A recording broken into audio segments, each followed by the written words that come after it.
नमस्ते बच्चों। आज हम कक्षा 10 का पर्वत प्रदेश में पावस पाठ पढ़ने जा रहे हैं। तो उसके बारे में सबसे पहले हम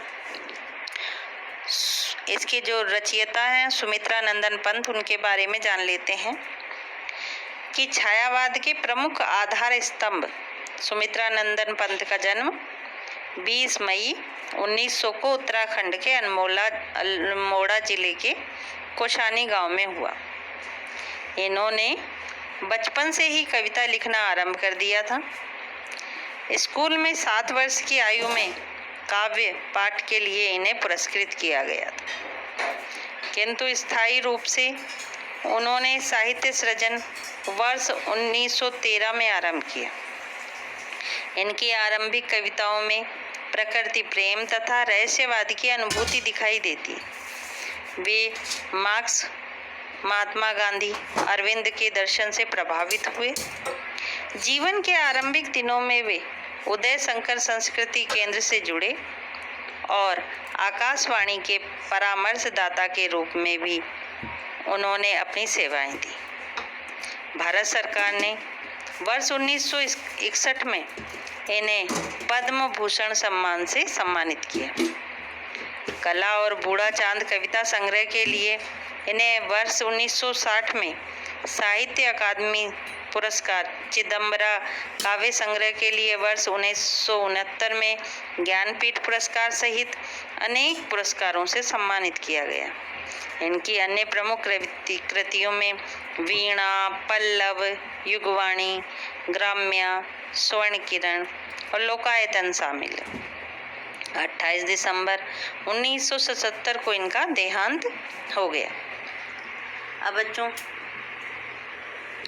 हम इस चैप्टर में प्रवेश करते हैं। तो इसमें पहला जो काव्यांश है वो है पावस ऋतु थी पर्वत प्रदेश, पल पल परिवर्तित प्रकृति वेश, मेखलाकार पर्वत अपार, अपने सहस्त्र दग सुमन फाड़, अवलोक रहा है बार बार, नीचे जल में निज महाकार, जिसके चरणों में पला ताल, दर्पण सा फैला है विशाल। अब बच्चों इसके हम कुछ शब्दार्थ जान लेते हैं। जैसे पावस यानी वर्षा ऋतु, पर्वत प्रदेश यानी पर्वतों का प्रदेश यानी पर्वतीय क्षेत्र या पहाड़ी क्षेत्र, पल पल हर क्षण, प्रकृति वेश यानी प्रकृति का रूप, मेखलाकार कधनी के आकार की पहाड़ की ढाल, अपार यानी विशाल, असीम सहस्त्र माने हजारों, दृग सुमन यानी पुष्प रूपी आंखें या नेत्र, फाड़ यानी खोलकर, अवलोक यानी देखना, निज अपना, महाकार विशालाकार, ताल तालाब, दर्पण आईना। सुमित्रा नंदन पंत एक पर्वतीय क्षेत्र का वर्णन करते हुए कहते हैं कि उस समय वर्षा ऋतु का समय था तथा पर्वतीय क्षेत्र था। ऐसे समय में प्रकृति हर पल अपने रूप को परिवर्तित कर रही थी। ठीक सामने करधनी के समान विशाल पर्वत दूर दूर तक फैले हुए थे। उस पर्वत पर खिले हुए हजारों फूल ऐसे लग रहे थे मानो वे पर्वत की आंखें हों। पर्वत अपनी उन असंख्य आंखों से नीचे तालाब के फैले हुए जल में अपने विशालकाय शरीर के प्रतिबिंब को देख रहा हो। वास्तव में उसी पर्वत के पास एक विशाल तालाब भी था, जिसका जल इतना स्वच्छ और पारदर्शी था, उसमें पर्वत का प्रतिबिंब आईने के समान दिखाई दे रहा था। अगला काव्यांश है बच्चों दूसरा। गिरि के गौरव गाकर झरझर, मद में नस नस उत्तेजित गर, मोती की लड़ियों से सुंदर, झरते हैं झाग भरे निर्झर, गिरिवर के उर से उठ उठ कर उच्चाकांक्षाओं से तरुवर हैं झांक रहे नीरव नभ पर अनिमेष अटल कुछ चिंता पर। अब बच्चों, गिरि माने पहाड़, गौरव यानी महिमा, बड़ाई भी कह सकते हैं इसको, मद, मद मीन्स मस्ती, नस नस यानी रग रग में, उत्तेजित, उत्तेजित करना है नहीं, जोश से भरे हुए, लड़ी, लड़ी मीन्स बच्चों श्रृंखला या माला, झरते यानी गिरते, झाग, झाग मीन्स फेन, तरुवर, तरुवर यानी बड़े बड़े पेड़, उच्चाकांक्षा यानी ऊंची उठने की कामना यानी ऊंचे उठने की कामना,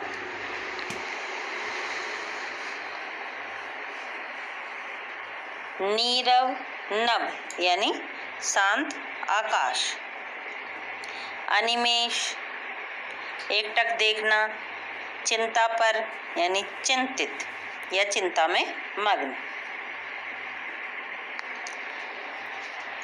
कवि कहता है कि पहाड़ों पर बहने वाले झरनों की झरझर की आवाज को सुनकर ऐसा लगता है मानो वे पर्वतों का गुणगान कर रहे हैं। उनकी आवाज को सुनकर नस नस में जोश भर जाता है तथा मन में उत्साह एवं उमंग से भर जाता है।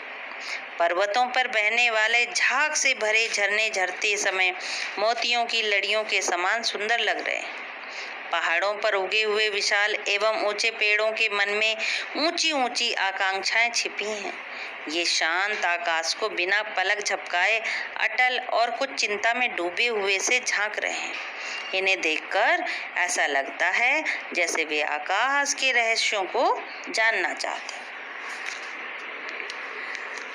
अगला है बच्चों, यानी उड़ गया अचानक लो बूधर, फड़का अपार पारद के पर, रव शेष रह गए हैं निर्झर, है टूट पड़ा भू पर अंबर, धस गए धरा में सब है साल, उठ रहा धुआं जल गया ताल, यूं जलद यान में विचर विचर, था इंद्र खेलता इंज जाल। भूधर, भूधर माने पहाड़, अपार, अपार मीन्स जिसका पार ना हो या असीमित, पारद के पार, पारद के पार मीन्स पारे के समान एवं चमकीले पंखों वाला बादल। रवशेष, रवशेष का मतलब केवल आवाज रह जाना यानी चारों ओर शांत। भू, भू मीन्स धरती, धस गए यानी नीचे दब गए, सब है, सब है यानी भय के साथ। शाल, शाल एक बच्चों एक वृक्ष का नाम है जो पहाड़ों पर पाया जाता। ताल, तालाब, जलद, जलदयान, जलदयान यानी बादल रूपी विमान। विचर, विचर यानी घूम घूम कर, इंद्रजाल यानी जादूगरी भरे कारनामे। कवि वर्षा ऋतु का वर्णन करते हुए कहता है कि ऐसा लग रहा है जैसे अचानक एक पूरा पर्वत पारे के समान अत्यधिक सफेद और चमकीले पंखों को फड़फड़ाता हुआ ऊपर आकाश में उड़ रहा है। झरनों की तो केवल आवाज ही सुनाई दे रही है, अर्थात वही शेष रह गई है। इसके पश्चात इन बादलों से इतनी तेज वर्षा हुई जैसे आकाश धरती पर टूट पड़ा हो और उसने वर्षा रूपी बाणों से धरती पर आक्रमण कर दिया। बादल के विशाल वृक्ष बादलों के झुंड में ऐसे प्रतीत हो रहे हैं जैसे वे भयभीत होकर धरती में धंस गए हों। तालाब के जल में इस तरह धुआं उठने लगा है मानो उसमें आग लग गई हो। इस प्रकार वर्षा के देवता इंद्र बादल रूपी विमान में घूम घूम कर अपने जादुई करतब दिखा रहे हैं।